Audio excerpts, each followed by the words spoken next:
Esse aí é o tique vigarista? Não, esse aí é o Malafaia, mas poderia ser o tique vigarista. Então, eu vou contar uma história para vocês. Deixa eu contar uma coisa da minha vida, gente, uma coisa privada, uma coisa particular, mas eu vou dividir com vocês. Quando eu tinha 16 anos, eu era evangélica, da Assembleia de Deus Madureira. Esse cara aí, ele era o meu ídolo. Ele era meu ídolo, acredita? Tudo que ele falava era lei na minha vida. Por quê? Porque ele era meu mentor. Ele era o cara sábio, entendeu? Um homem estudado na palavra de Deus, psicólogo. Quando ele fala com muita convicção. Ele é muito forte nas palavras dele e um homem bem-sucedido. Então, ele na época me parecia muito legal gostar dessa pessoa. Mas hoje eu já não sou mais adolescente. Graças a Deus eu me libertei das amarras da religião, porque a religião ela faz uma lavagem cerebral na pessoa. Esse cara aí, ele consegue os milhões dele, da igreja dele, para escrever os livros dele, para fazer tudo que ele quer em cima de pobres miseráveis. Me desculpem vocês. Ó, eu tinha um chinelo havaiana gasto que eu usava por meses e às vezes ainda remendava ele com prego. Morava numa casa de madeira que não tinha banheiro dentro. Já ouviu falar em um mictório? Não, vou te explicar. Um buraco cavado no fundo do quintal, em volta rodeado de madeira, e dentro você faz um buraquinho ali numa madeira também, e ali você defeca e faz suas necessidades. Isso é um mictório, desculpa aí, gente. A realidade era bruta. Então, a minha situação chegava no dia 20, eu já não tinha mistura, acabava o óleo, cozinhava o arroz só com água, né? Não tinha o açúcar, leite, uma vez na vida, outra na morte, né? Café sempre a gente tomava todo dia um cafezinho, graças a Deus. Às vezes chegava lá, depois do dia 20 também não, mas sempre, maioria das vezes tinha. Esse cara aí pregava o seguinte: você evangélico, você quer ser abençoado, você tem que ofertar, você tem que dar o seu dízimo. Você não está fazendo um favor a Deus. Você está devolvendo o que Deus te deu, o que é de Deus. Você tem que devolver o que é de Deus. Então você vai pegar o seu dízimo e você vai devolver para Deus. 10%. Mas quer ser mais abençoado?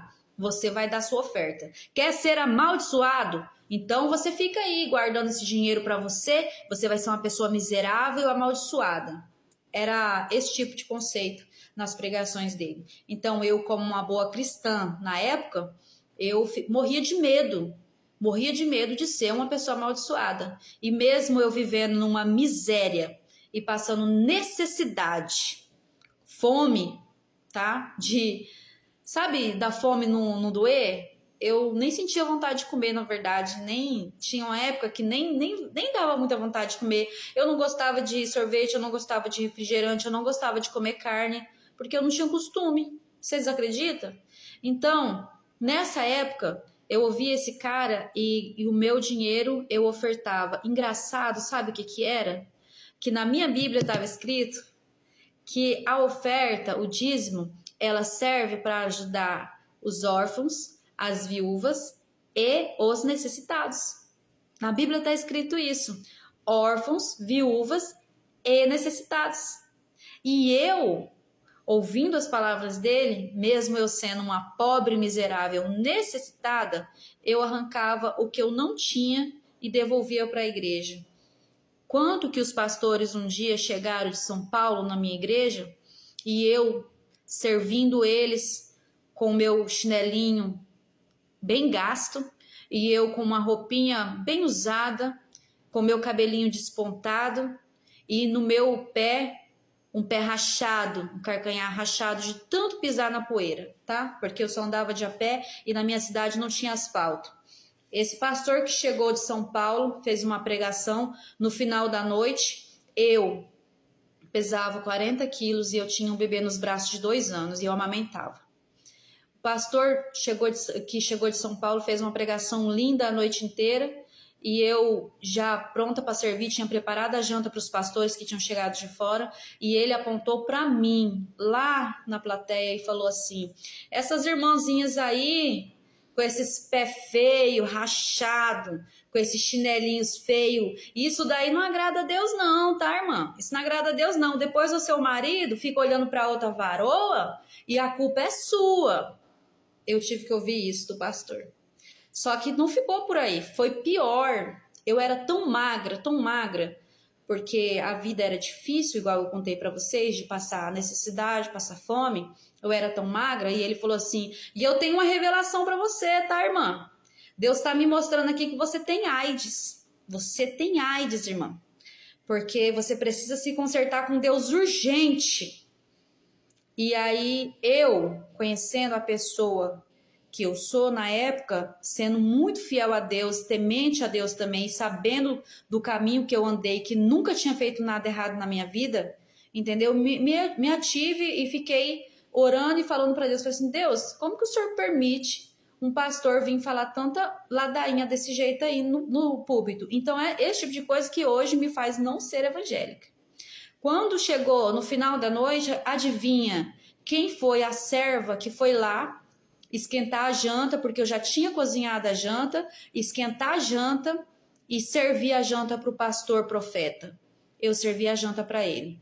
E aí ele olhou para mim e falou assim: e você, irmã, você mora aqui? Eu falei assim: eu sou a nora do pastor. Ah, então tá bom, então. Não me pediu desculpa e não quis saber. Porque a realidade dele não era aquela. Ele não sabia que eu era magra porque eu passava necessidade, que os meus pés eram rachados porque eu andava muito de a pé numa rua que não tinha asfalto. Ele não sabia que o meu vestido era surrado e eu estava toda maltrapilha de alguma maneira. Eu estava limpa, gente, mas eu estava maltrapilha, porque a situação não me permitia. E graças a Deus que na época eu não tinha nem conhecimento de salão de beleza, porque senão eu choraria muito mais do que eu chorava naquela época. Enfim, esse tipo de gente aí, igual Silas Malafaia, ele arranca das pessoas mais necessitadas. Ele arranca, entendeu? Até a própria dignidade esses pastores arrancam das pessoas, a ponto de fazer uma lavagem cerebral nelas e elas nem entendem para que rumo que está tomando a vida delas.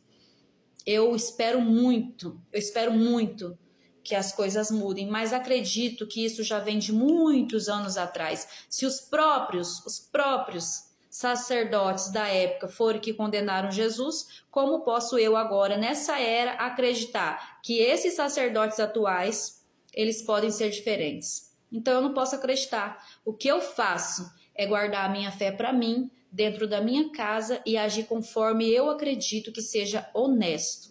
E é isso, meus amores. Agora, tudo isso para dizer que Silas Malafaia está sendo investigado, foi incluído no inquérito junto com o Bolsonaro. Ele foi uma peça-chave nessa confusão que o bolsonarismo formou, aconteceu e acontece. As pessoas ainda usam a fragilidade de algumas pessoas que têm problemas cognitivos, como Silas Malafaia, para tornar elas uma massa de manobra para fazer politicagem.